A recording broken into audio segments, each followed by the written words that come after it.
welcome to another episode of Accessibility. It's a show on YouTube where I talk about the video game industry, accessibility and representation. Basically, how can we help more people to play games and more people to see themselves in the games they play? Back in September of 2017, a game was released for free on PC called Doki Doki Literature Club. Now, most people at this point I think know that there is a bit more to the game than meets the eye initially, but the way it was initially pitched and the way that a lot of people were first introduced to it was, it's just a dating sim, it's a visual novel, you read a bunch of text, you meet some pretty girls that you might date, don't worry about that 18+ warning, or about that disturbing content warning, it's fine, this is probably a very normal game. It's been several years now since the original PC release of Doki Doki Literature Club, and last week we saw the game brought to consoles as Doki Doki Literature Club Plus, a paid-for experience that adds a few new bits of side content and adds in some quality of life features, including content warnings. So today, on Accessibility, we're going to be talking about the execution of content warnings in Doki Doki Literature Club Plus. We're going to talk about some of the shortcomings of how this game handled content warnings, some of the ways that they could have been improved, and some lessons that could have been learned from the games that they apparently drew inspiration from when coming up with those content warnings. So, fair warning, this video will contain some necessary spoilers for Doki Doki Literature Club. We'll be talking about some of the more potentially upsetting moments from the game, while trying to keep some of the mystery intact for those looking to play the game for the first time. Doki Doki Literature Club is a horror game masquerading as a visual novel. It starts off very cutesy, but slowly gets more unsettling, until a major turning point where a character commits suicide, and it's implied to be the player, or at least the player character's fault. From here, the game warps into an unsettling fourth wall breaking experience with frequent and often detailed character suicide shown. The original game had a very generic warning screen when initially booted up that it wasn't a game for children and contained graphic content, but the warning was very non-specific. The exact nature of what was going to happen was used as a shock surprise, designed to catch the player off guard with potentially distressing content. A big part of the game's success initially came from people playing it blind, deliberately, to record their reactions when the game takes its dark turn. In the run-up to the release of Doki Doki Literature Club Plus last week, a big deal was made by the development team via a blog post about the fact the console port would contain specific detailed content warnings. Specific reference was made to Ikenfell as inspiration, an indie game we covered very positively on this show last year, which suggested a high bar of quality was being aimed for with how these content warnings would be handled. If you'd like a detailed breakdown on what content warnings are and are not, check out our video on the topic linked in the video description. But, in short, content warnings offer players with personal trauma around specific topics to be warned about the existence of those topics, so that they can choose to either not experience the piece of media at all, experience it at a time where they feel mentally prepared, or skip past that moment and continue with the rest of the piece of media. If you, like me, have trauma about, let's say, certain types of suicide attempt, for example, you might not want to be caught off guard by highly detailed depictions of those events in your recreational media consumption without warning, as that happening could have a really big emotional impact on you. Those are situations where content warnings can be really helpful. They allow the player to mentally prepare before experiencing something they know will be upsetting. So, I picked up Doki Doki Literature Club Plus on launch day to check out the execution of the game's content warnings, but I was ultimately left pretty disappointed. So, at the start of the game, the player is now given an option to see spoiler-based content warnings on some of the specific content found in Doki Doki Literature Club. While described as spoilers, the warnings given here are minimal in number, lacking in detail, and, by the game's admission, not an exhaustive list. The list favours being non-specific, despite being behind an agreement that the player is okay with spoilers in order to know what's coming. The warnings at the start of the game, if you pick to see them, are just 4 single words: depression, suicide, self-harm, and abuse. This list covers a very small portion of what makes Doki Doki Literature Club an unsettling experience to play, and while covering the big plot points, they leave a lot of useful specifics unsaid. This list actively avoids mentioning several content warnings that show up later in the game, and are very mild on spoiler content, so there's no reason to really hide them. For example, toward the end of the game there is a spoiler warning for vomit, which doesn't show up in this list at the start, and It's tough to imagine why you wouldn't just include this in the list at the start so people know it's going to come at some point. It's not really a spoiler to know that someone will vomit and it will be kind of a little bit detailed in how it's drawn later in the game. Players are then told to go into the settings menu if they want content warnings to appear in-game before particularly distressing scenes, and are asked to click to agree to acknowledge the game's age rating and disturbing content. So, with that out of the way, players get to the main menu and can head to turn on in-game content warnings. This menu setting is terribly designed, light text on a light background, and the content warnings toggle is very easy to miss entirely. I opened this menu up several times looking for this setting, unable to find it because it's poorly signposted. Before we get into the actual execution of Doki Doki Plus's content warnings, let me explain what I assumed this content warning setting would do during gameplay. The opening warning, with its 4 words only, seemed weirdly vague. I assumed that by opting for a dedicated content warnings mode, I'd get more detailed information as and when it was relevant. Given that the developers cited Ikenfell's execution of content warnings, I expected that right before a traumatic moment, a screen would come up with more detailed contextual information about what was about to happen, and, crucially, an option to skip it, or have it summarised instead. I expected the warnings to be prominent, hard to miss, and with lots of information to help players make an informed choice. What I got instead was, at the start of a given scene, considerably before the distressing moment occurred, a single text box appearing on screen containing one of the aforementioned single-word content warnings. No additional context, just depression, or suicide. The box is really easy to accidentally skim past, as a single press of the advance to the next text box button will close it. And neither restarting the scene from an autosave, nor checking the text history, allows going back and checking the content warning if you missed it. Let's look at Ikenfell as a quick example of content warnings done correctly. In that game, rather than just warning the player with the word blood, the game offers warnings like discussions of, but no depictions of, blood. That additional context is vital for making an informed choice as a player. When Doki Doki Plus tells me that a scene contains suicide, it doesn't tell me the method, or if it will be presented visually to the player or just described. It doesn't tell me if the player's failure will be presented as the reason for it, and it doesn't tell me how much or little will be shown or lingered on. It doesn't tell me if it's going to be on screen for a while, or if I can just mash past it quickly. There's so much unsaid by just the word suicide. That said, there is a single content warning in Doki Doki Literature Club Plus that did show me as a player that the developers do clearly on some level understand how to do this right.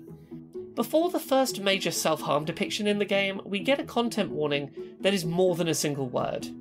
Self-harm, by cutting, and blood. It's not much, but it gives proper context for what exactly will be shown, gives additional information not included in the original 4 content warnings, and takes place right before the moment in question. This is much closer to the right way to implement these warnings. That said, it sucks seeing blood introduced here as a potential content warning, and then ignored for the rest of the game, where every subsequent blood instance gets no warning attached. There's a moment where a character's eyeball is bleeding for an entire scene. No mention of blood there, don't need a blood warning for that. It also sucks seeing specificity of method in this content warning, but not for the suicide scene near the start. The inconsistency is infuriating to see in an advertised player safety-focused feature. Also, and this might be the thing in Doki Doki Literature Club Plus that annoyed me most in terms of content warnings, was that those 4 content warning words that we were given at the start of the game are not consistently applied warnings. It does suck that their content warnings in general were not comprehensive on a wide range of topics, but promising content warnings for a tiny handful of topics, just 4 topics, and then not getting those topics content warned correctly is a really fundamental failing of safeguarding your players. If someone boots up the game, is told that they can rely on content warnings for self-harm while playing, let their guard down as a result, and then get blindsided by a self-harm depiction or detailed reference without a warning, that harm is a result of the developer telling them they were safe to let their guard down.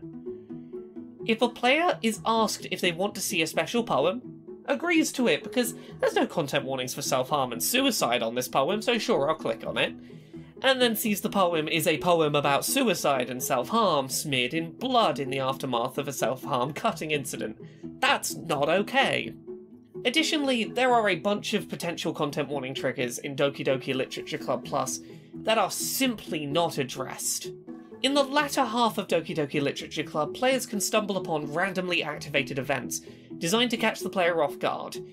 Some of these random events pertain to obvious trigger warning content, but feature no content warnings before them.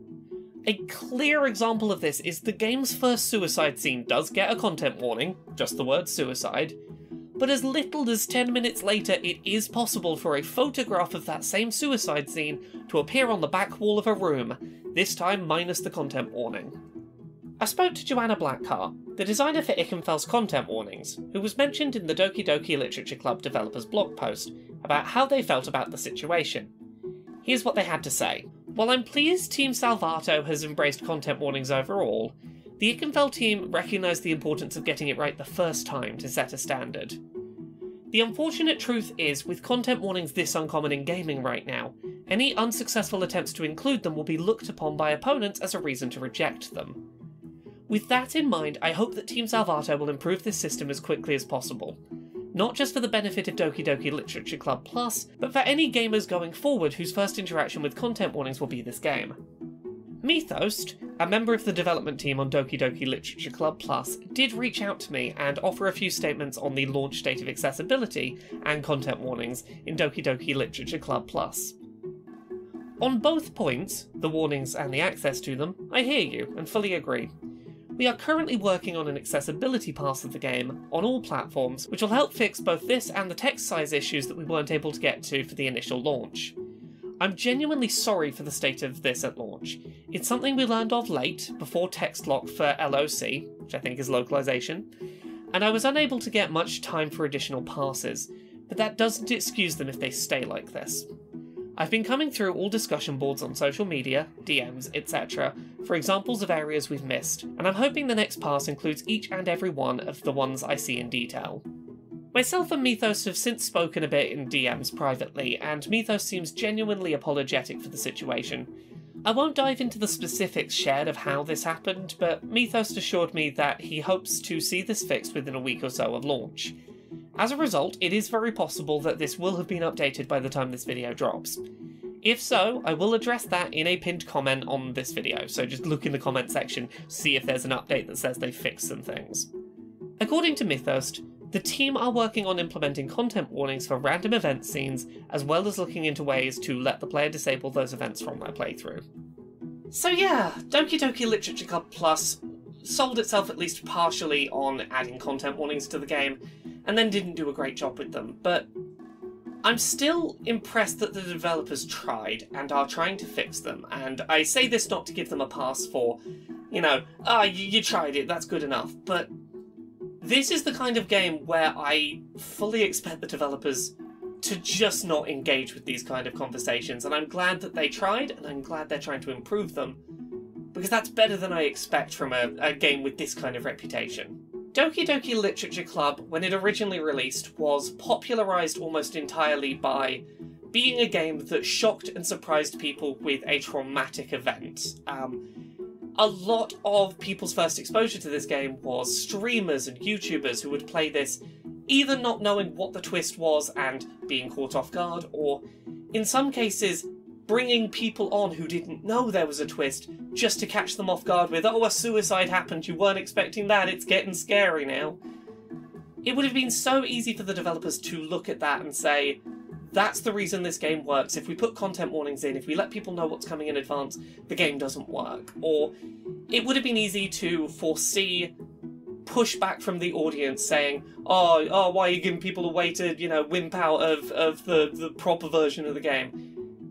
There are so many reasons that this kind of game could have prompted its developers to go, content warnings probably not right for us, we really need to keep this surprise intact for everyone. And while I have problems with the execution, I am glad that the developers did try and are improving their execution, because more games like this should be willing to have the conversation around content warnings, and while they definitely missed the mark here, the fact that they tried is really positive. When I've talked online about Doki Doki Literature Club Plus getting content warnings, one of the most common responses I have seen is people saying, well, the whole point of the game is to be scary, why would you want, just to be warned about that, just don't play it.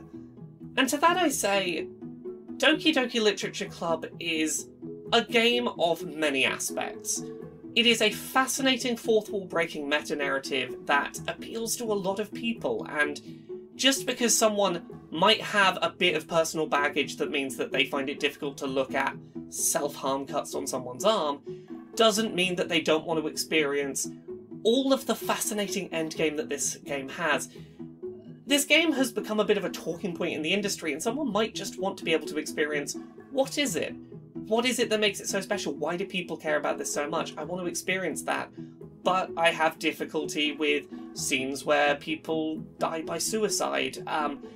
If someone's got one moment in this game that's preventing them from playing through a narrative that they would otherwise love to play through, content warnings are, in theory, a great way to help someone engage with media on terms that they are comfortable with. And look, if you love Doki Doki Literature Club, surely you want more people to experience what makes that game great, and if content warnings, once they're fixed up a little bit, can help more people to play this game safely and see what other people love about it, then that's great for everyone. I'm glad to see that Doki Doki Literature Club Plus is striving to be more accessible, even if its initial attempt failed to live up to the lofty goals of some of the inspirations it was trying to follow in the footsteps of.